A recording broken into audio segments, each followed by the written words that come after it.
At 30,000 feet, both pilots collapsed. The plane started falling. Passengers screamed in terror. Then an old man in a worn jacket stood up and walked toward the cockpit. The flight attendant tried to stop him, calling him confused and lost. But when two F-35 fighter jets appeared and heard his call sign, everything changed. This elderly passenger was not who anyone thought he was. Before you watch full story, comment below from which country are you watching. Don't forget to subscribe for more amazing stories. Sir, please return to your seat immediately. This is a restricted area. The flight attendant's voice was sharp, but his hands were shaking. His name tag read, Kyle, lead flight attendant. He was 26 years old, perfectly groomed, and completely out of his depth. Standing in front of him was an old man. His name was Robert Chen. He was 79 years old. He wore a faded brown jacket and simple jeans. His hair was white. His face was lined with age. But his eyes were clear and steady. Robert did not move. He stood at the entrance to the cockpit. Behind Kyle, through the open door, Robert could see the chaos inside. The captain was slumped over the controls. The co-pilot was unconscious in his seat. Both men were not moving. The airplane shook violently. People screamed. The Boeing 777 was flying on autopilot, but something was wrong. Very wrong. Sir, did you hear me? Kyle said again. His voice was louder now, trying to sound confident. You cannot be here. We have radioed for help. Everything is under control. Robert looked past Kyle at the instrument panel. He could see the altitude numbers changing.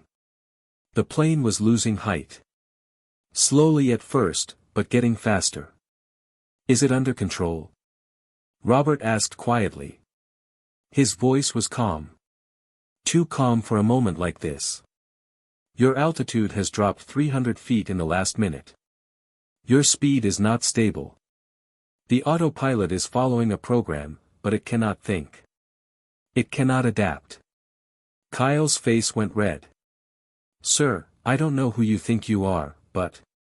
I know exactly who I am, Robert interrupted. His voice was still quiet, but there was something in it now. Something solid, something unmovable. I am someone who can fly this airplane. Now, please step aside. Kyle stared at him. This old man looked like somebody's grandfather. He probably got lost on the way to the bathroom. Kyle had been trained for emergencies. He had taken classes. He had certificates. This man was just a passenger. An old, confused passenger. Sir, with all respect, you need to sit down, Kyle said firmly. We cannot have passengers interfering with. The plane dropped suddenly. Hard. People screamed louder. Luggage fell from the overhead bins. A woman near the front started crying. The autopilot warning alarm began to sound. A high, electronic beeping that cut through everything. Robert did not wait anymore. He moved forward. Kyle tried to block him, but Robert was surprisingly strong for his age. He gently but firmly pushed past the younger man and stepped into the cockpit. Sir! Sir, you cannot, Kyle's voice was almost a shout now. But Robert was already at the controls. His hands moved to the yoke. His eyes scanned the instruments. The altitude was dropping faster now. The nose of the plane was tilting down. They were beginning to fall. Without hesitation, Robert pushed the yoke forward. The plane's nose dipped even more. People screamed. Kyle grabbed the doorframe, his face white with terror. What are you doing? Kyle shouted. You're going to kill us all. But Robert knew exactly what he was doing. The plane was about to stall. When a plane stalls, it stops flying and starts falling. The only way to recover is to dive first, to build up speed again, then pull up. It feels wrong. It feels like you are crashing on purpose. But it is the only way. The plane dove. The G-forces pushed everyone back in their seats. The stall warning stopped. The engines roared louder as the plane picked up speed. Then, smoothly, carefully, Robert pulled back on the yoke. The nose came up. The horizon outside the window leveled out. The terrible falling sensation stopped. The plane was flying level again. Stable. Kyle stood frozen in the doorway. His mouth was open. He could not believe what he had just seen. "Who are you?" Kyle whispered. Robert did not answer. He was busy checking the instruments, adjusting the trim, making small corrections. His hands moved with confidence. Like he had done this 1,000 times before. "I asked you a question," Kyle said, his voice getting stronger again. "Who are you? You just took control of a commercial aircraft. That is a federal crime. Do you understand that?" Robert glanced at him briefly. "I understand that if I had not taken control, everyone on this plane would be dead in about 3 minutes. Another flight attendant appeared behind Kyle. Her name was Maria. She was older, maybe 40, with kind eyes that were now filled with fear. "Kyle, what's happening?" she asked. "Air traffic control is asking for an update. They want to know the status of the pilots." "Tell them both pilots are unconscious," Robert said, not looking up from the controls. "Tell them the aircraft is currently under the control of a volunteer pilot. Tell them we need medical assistance waiting at the nearest suitable airport." Kyle's face twisted with anger and confusion. "You cannot just take over an airplane. This is insane. Maria, call security." "Call." "There is no security at 30,000 feet, Robert said calmly. "There is only what is real and what is not. The reality is that I am the only person on this plane who can land it safely. You can accept that reality, or you can waste time fighting it. But time is something we do not have much of." Maria looked between Kyle and Robert. She saw the steady way Robert's hands held the controls. She saw how the plane was flying smoothly now, when moments ago it was falling. She made a decision. "What do you need us to do?" she asked Robert. "Maria." Kyle snapped. "You cannot seriously." "Kyle, look at the plane," Maria said quietly. "It's flying. He saved us from a stall. I don't know who he is, but right now, I trust what I can see." Kyle's face went through several emotions. Anger, confusion, fear, then, slowly, something else, the beginning of doubt. Maybe even shame. "Fine," Kyle said bitterly. "But if air traffic control asks, I need to know who you are. They will ask. They need to know who is flying this plane." Robert was quiet for a moment. Then he reached into his jacket pocket. He pulled out an old leather wallet. It was worn, the edges soft from years of use. He opened it and took out a small card. He handed it to Kyle. Kyle took it. It was a pilot's license. FAA certified. The name read, Robert Chen. Private pilot. Multi-engine rating. The photo was old, maybe 20 years, but it was definitely the same man. "You're a private pilot," Kyle said slowly. This is a Boeing 777. This is a commercial jetliner. Private pilot license doesn't qualify you to." "You are correct," Robert said simply. "On paper, I am not qualified to fly this aircraft. But I am the only option you have. Sometimes reality does not care about paperwork." Kyle stared at the license. His hands were shaking. "This is insane. This whole situation is insane." Maria gently took the license from Kyle's hand. She looked at it, then at Robert. "Sir, have you ever flown anything like this before?" Robert's face remained neutral. "I have flown aircraft that are considerably more difficult than this one. That is all you need to know right now." "What does that mean?" Kyle demanded. What kind of aircraft? The kind that people shot at, Robert said quietly. The words hung in the air. Kyle and Maria looked at each other. Before either could respond, the radio crackled to life. Transatlantic 721, this is Denver Center. We need confirmation on the status of the flight crew. We are preparing emergency services. Can you confirm who is currently flying the aircraft? Maria picked up the radio handset. She took a breath. Denver Center, this is Transatlantic 721. Both pilots are unconscious and unresponsive. The aircraft is being flown by a passenger with a pilot's license. Private multi-engine certified. There was a pause on the radio. Then, 721, can we have the name of the volunteer pilot? Maria looked at Robert. He kept his eyes on the instruments, but he spoke clearly. Tell them my call sign. Tell them Shadowhawk is flying. Maria blinked. Your call sign? Yes. They will want to know. Tell them. Maria keyed the microphone again. Denver Center, the volunteer pilot identifies himself by the call sign Shadowhawk. Another pause, this one longer. Then the controller's voice came back, and it was different. The professional calm was replaced by something else. Something like shock. 721, please repeat. Did you say call sign Sierra Hotel Alpha Delta Oscar Whiskey Hotel Alpha Whiskey Kilo? Affirmative, Maria said, reading from a piece of paper where Robert had written it. Shadowhawk. The line went dead for 10 seconds. Then 15. Maria looked at Kyle with confusion.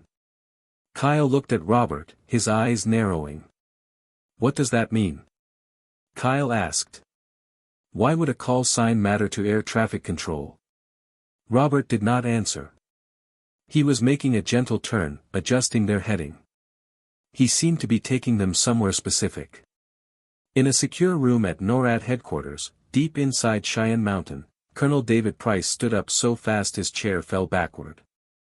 Get me that transmission again, he ordered. Replay it. Now.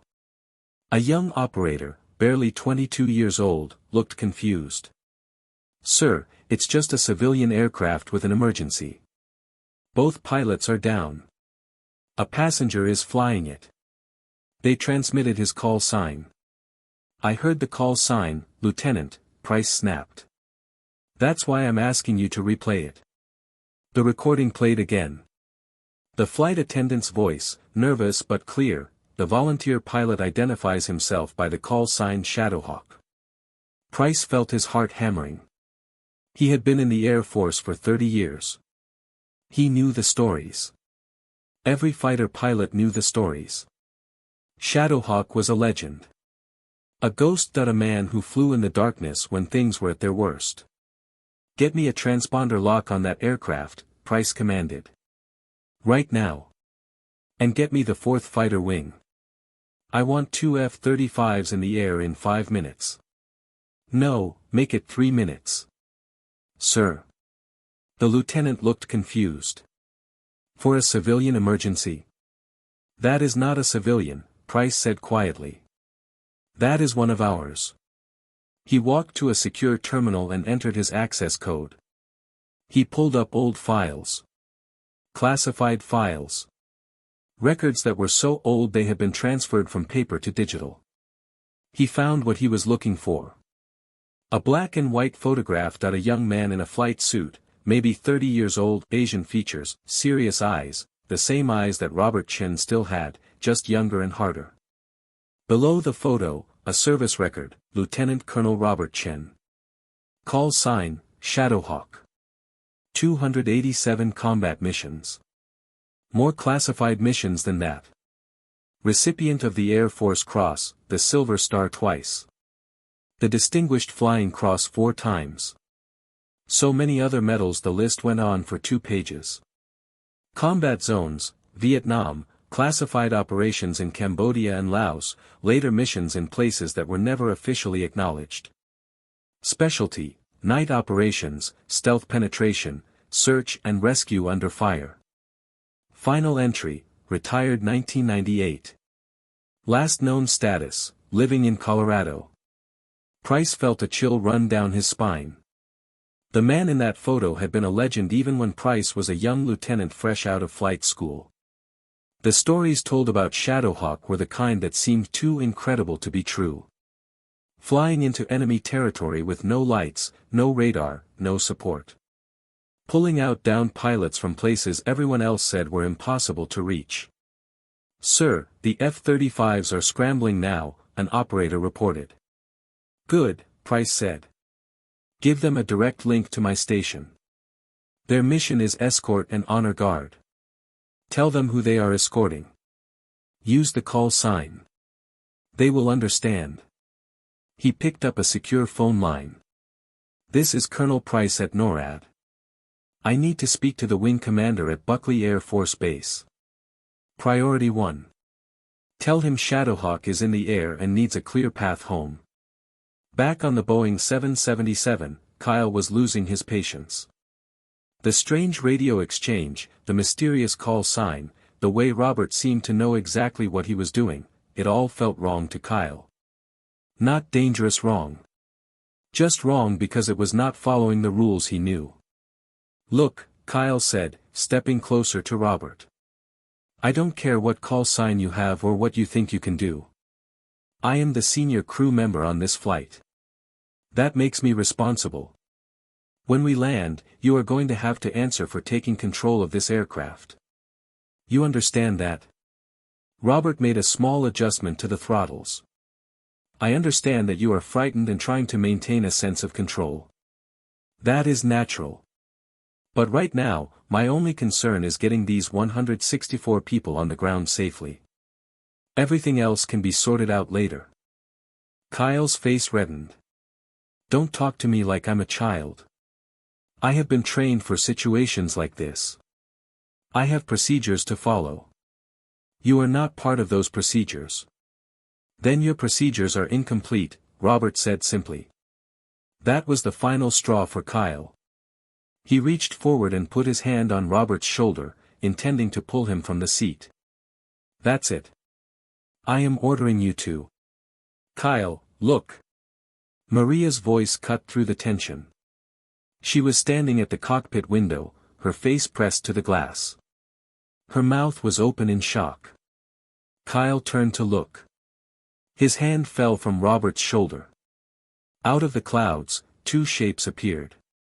They were dark gray, angular, and impossibly fast. Two F-35 Lightning II fighter jets, the most advanced combat aircraft in the world, pulled into formation.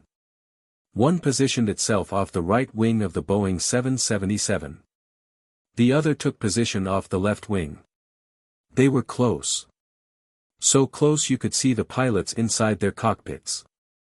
The fighters seemed to hang in the air, matching the speed of the much larger commercial jet perfectly. Kyle's mouth went dry. Fighter jets did not escort civilian aircraft.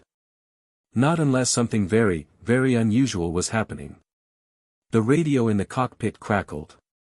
A new voice came through, young and professional, with an edge of deep respect.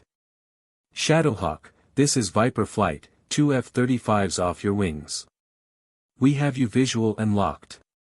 Sir, we are honored to be your escort. The sky is yours. Just tell us where you want to go." Robert reached for the radio. His hand moved with familiar ease. When he spoke, his voice was calm, but there was something in it now. Something from a long time ago. "Viper Flight, this is Shadowhawk. Good to see you, gentlemen. Let's head for Buckley. I have people on board who would like to be on the ground." "Roger that, Shadowhawk," the pilot replied. "We will show you the way home, sir." Kyle stood there, completely frozen. His mind was trying to process what he was witnessing. Fighter jets did not just appear for anyone. The military did not scramble their most expensive aircraft for routine civilian emergencies. And they certainly did not call passengers, "sir," with that kind of reverence in their voices. He looked at Robert with new eyes. The old man sat in the pilot's seat with complete composure. His hands on the controls were steady. His eyes scanned the instruments with practiced efficiency. This was not a man pretending to know what he was doing. This was a man who had done this before. Many times before. "What were you?" Kyle asked quietly, almost to himself. "What did you do?" Robert did not turn to look at him. He was focused on flying, on communicating with the tower, on preparing for the approach to Buckley Air Force Base. But he heard the question. And after a moment, he answered. "I did what was necessary," Robert said simply. "When my country needed pilots who could fly in impossible conditions, I was one of them.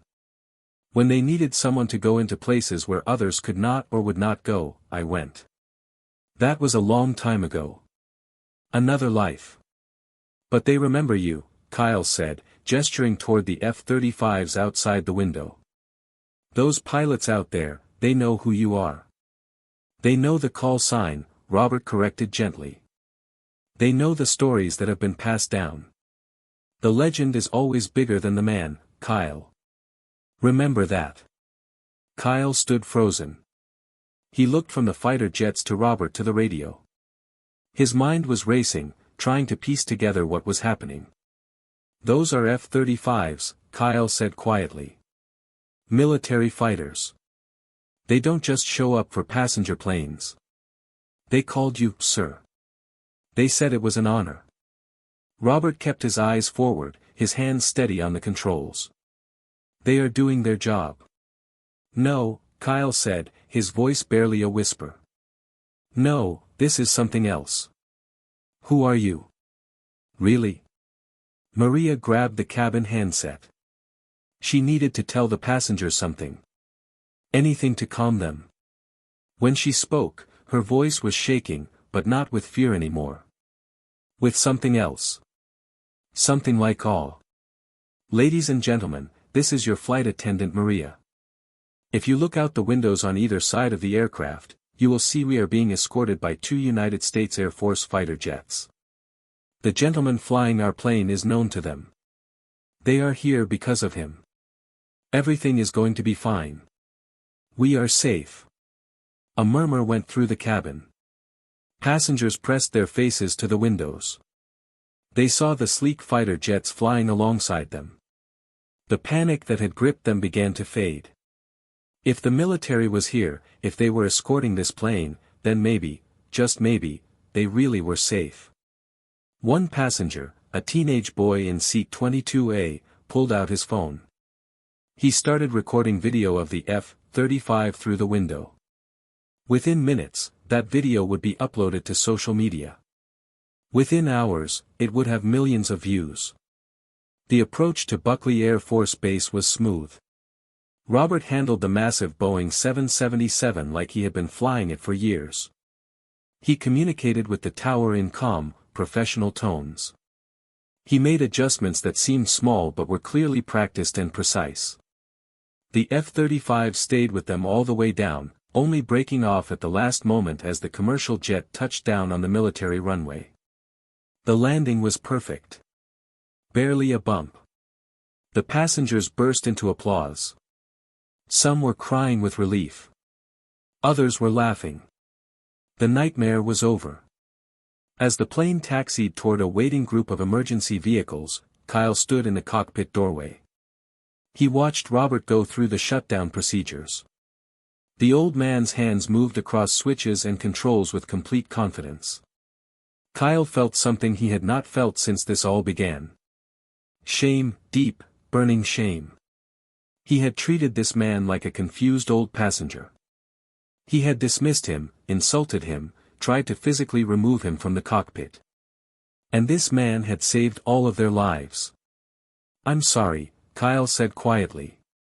Robert looked up at him. His face was tired, but his eyes were kind. "You were following your training," Robert said. "Fear makes people hold on to the rules they know. Even when those rules no longer fit. You are not the first person to react that way, and you will not be the last." Before Kyle could respond, the main cabin door opened. But it was not open from inside. It was open from outside. A group of Air Force personnel stood there. They were in formal uniforms. At the front was a man in a colonel's uniform with gray hair and a chest full of medals. It was Colonel Price from NORAD.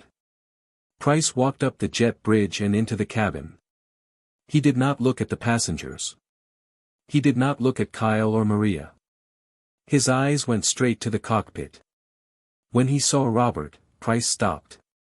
He came to attention. Then, slowly and with absolute precision, he raised his hand in a salute. "Colonel Chen," Price said, his voice thick with emotion. "It is an honor, sir." The passengers who were nearby fell silent. They watched this scene unfold. A full colonel saluting an old man in a worn jacket. Robert finished the last item on his checklist. Then he unbuckled himself and stood. His movements were stiff with age, but he straightened his back and returned the salute with a steady hand. "Colonel Price," Robert said. "Good to be back on the ground." Price lowered his salute. He looked at Kyle, and his expression turned cold. "Are you the lead flight attendant?" Price asked. Kyle nodded, his face pale. "I have been monitoring the cockpit voice recorder," Price said. "Your conduct during this emergency was unacceptable. You actively prevented a highly decorated officer and a national hero from saving this aircraft. You placed every person on this plane at risk because you could not see past his age and your own sense of authority." Kyle felt like he was going to be sick. His career was over. He knew it. Everything he had worked for, gone in one flight. But Robert held up his hand. "Colonel Price, with respect, this young man was doing what he was trained to do. His training does not account for situations like this. That is not his fault. It is a gap in the system." Price looked at Robert, then back at Kyle. "Sir, he physically tried to remove you from the controls." "He was scared," Robert said simply. "We were all scared. Fear makes us grab for control in whatever way we can find. He is not a bad person. He is a person who was in an impossible situation with incomplete tools." Price considered this. Finally, he nodded. "If you say so, sir." Robert turned to Kyle. "Use this as a learning moment. The next time you face something unexpected, remember that competence does not always come with the credentials you expect. Sometimes experience is invisible until the moment it is needed." Kyle's eyes were wet. He nodded, unable to speak. The news media went crazy. The story was everywhere. Mystery pilot saves 164 lives. Fighter jets escort civilian plane. Who is Shadowhawk? For 2 days, Robert refused all interviews. He stayed quiet at home. But the internet is very good at finding information. People dug into his background. They found his military records, the ones that were not classified. They found photos from his service. They found the medals he had earned. The story shifted. Retired Air Force hero saves passenger jet. Legendary pilot comes out of retirement for emergency landing. The airline, facing questions about how an elderly passenger ended up flying their plane, made a surprising announcement. They were creating something called the Chen Protocol. It was a new set of procedures for identifying and utilizing qualified volunteer pilots during in-flight emergencies. The protocol included questions to ask during medical emergencies to find qualified help among passengers, procedures for verifying credentials, quickly guidelines for crew members on when to accept volunteer assistance, legal protections for volunteers who step forward to help. It was a small change in the enormous book of aviation regulations. But it was important. It meant that the next time something like this happened, trained crew members would know what to do. 3 weeks after the emergency, Robert was having coffee at a small cafe near his home. It was a Tuesday morning. The place was quiet. The door opened. Kyle walked in. He was not in his uniform. He wore casual clothes. He looked younger without the formal attire. He looked uncertain. He walked over to Robert's table and stood there for a moment. Robert looked up at him. "May I sit down?" Kyle asked. Robert gestured to the empty chair. Kyle sat. For a long moment, he did not say anything. He just looked at his hands. "I wanted to thank you," Kyle finally said. "Not just for saving the plane. For saving me from myself afterward. Colonel Price was ready to end my career. You stopped him." "Your career was not the priority in that moment," Robert said gently. "Getting people home safely was. You did not get in the way of that when it mattered most." "I tried to," Kyle said bitterly. "I grabbed you. I almost stopped you from." "But you did not," Robert interrupted. "When the plane started to fall, you stepped back. You let me do what needed to be done. That took wisdom too. Knowing when to let go of control is just as important as knowing when to take it." Kyle nodded slowly. "I have been thinking about what you said. About fear making us grab for control. I think you were right.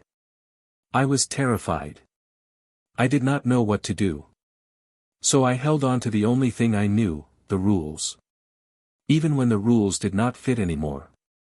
"That is human," Robert said. "We all do it." They sat in silence for a moment. Then Kyle reached into his bag. He pulled out a small frame. Inside was a newspaper article about the emergency, with a photo of the Boeing 777 being escorted by the two F-35s. "This is on the wall at my apartment," Kyle said. "I look at it every day. It reminds me to be humble. To remember that wisdom can come from unexpected places." Robert looked at the photo. He saw himself, not in the picture, but in the story it represented. An old man who had one more flight in him. One more moment where the skills learned long ago came back when they were needed. "Keep learning," Robert said. "That is all any of us can do. Learn from every experience. Especially the difficult ones." Kyle nodded. He stood to leave, then paused. "Sir, can I ask you something?" "Of course." "What was it like? Flying in combat? Being Shadowhawk?" Robert was quiet for a moment. He looked out the window of the cafe. In his mind, he was somewhere else.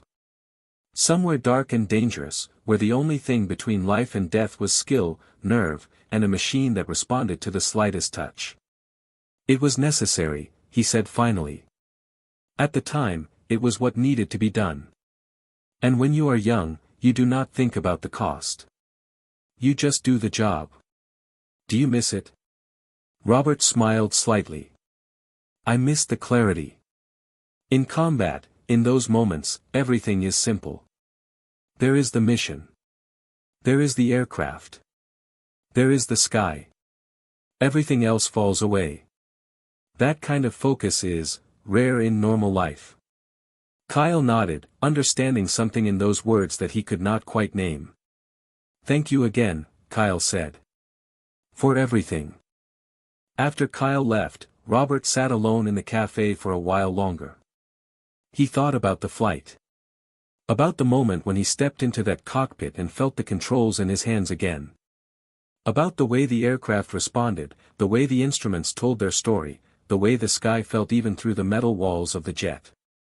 He thought about the two F-35 pilots who had escorted him home. Young men, probably in their 30s, flying machines that would have seemed like science fiction when Robert had been their age. But the respect in their voices had been real. They knew the call sign. They knew what it meant. Shadowhawk. A name from a different time. A different life, but for one afternoon at 30,000 feet, that name had meant something again.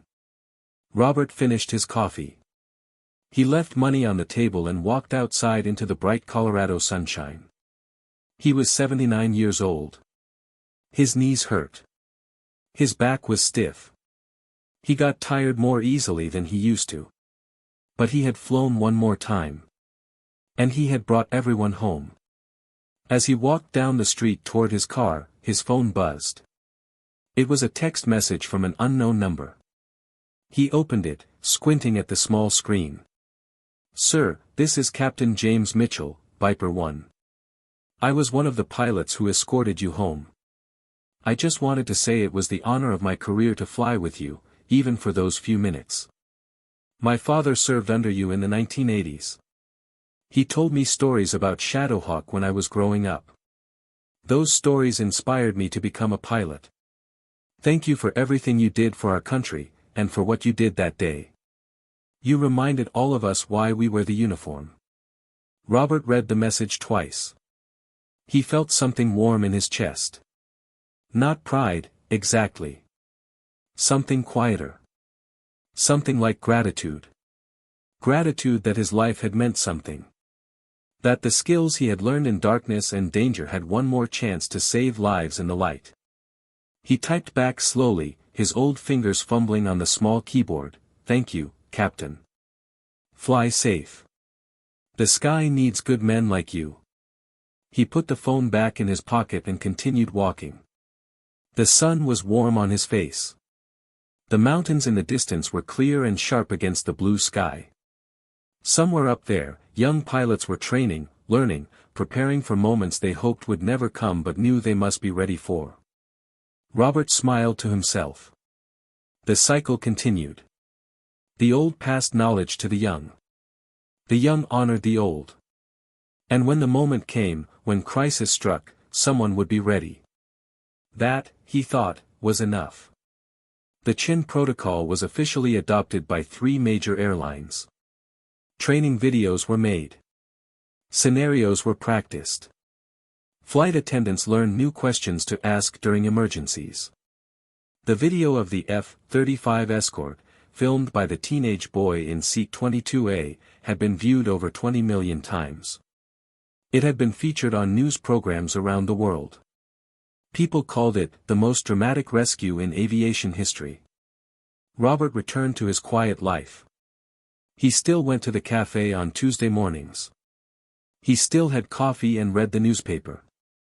But now, sometimes, people recognized him. They would come over, usually shy and respectful, and thank him. He always smiled politely and said the same thing, "I was just doing what anyone with my training would have done." Kyle kept flying. He was still a flight attendant, but he was different now. More patient. More humble. More willing to listen. He kept the framed photo on his wall. Some nights, when work was stressful, he would look at it and remember the lesson he had learned at 30,000 feet. Maria, the other flight attendant, wrote an article about her experience. It was published in an aviation safety magazine. She talked about the importance of recognizing competence even when it does not come with expected credentials. Her article became required reading in several flight attendant training programs. Colonel Price, who had saluted Robert on that strange day, retired from the Air Force a year later. At his retirement ceremony, he told the story of Shadowhawk to the assembled officers. "That day reminded me why we serve," he said. "We serve so that when the moment comes, when people need us most, we are ready. Age does not matter. Rank does not matter. What matters is skill, courage, and the willingness to step forward when no one else can." The 2 F-35 pilots who had escorted Robert home, their call signs were Viper 1 and Viper 2, later gave interviews about the experience. "We knew the call sign from the history books," Viper 1 said. Shadowhawk was a legend in the fighter community. To actually fly escort for him, even in these circumstances, was one of the greatest honors of my career. And somewhere in the mountains of Colorado, in a small house with a view of the peaks, an old leather jacket hung in a closet. It was worn and faded. The zipper was stiff. But if you looked carefully at the inside pocket, you could see something sewn into the lining. A patch, old and nearly threadbare. The colors were faded, but the image was still visible. A bird of prey in flight, wings spread, diving out of a dark sky. Underneath, one word in faded letters, Shadowhawk. It had been years since Robert had looked at that patch. But it was there. A reminder of who he had been. Who, for one afternoon in a crisis, he had been again. The sky remembers its own. And on that day, the sky had welcomed one of its legends home.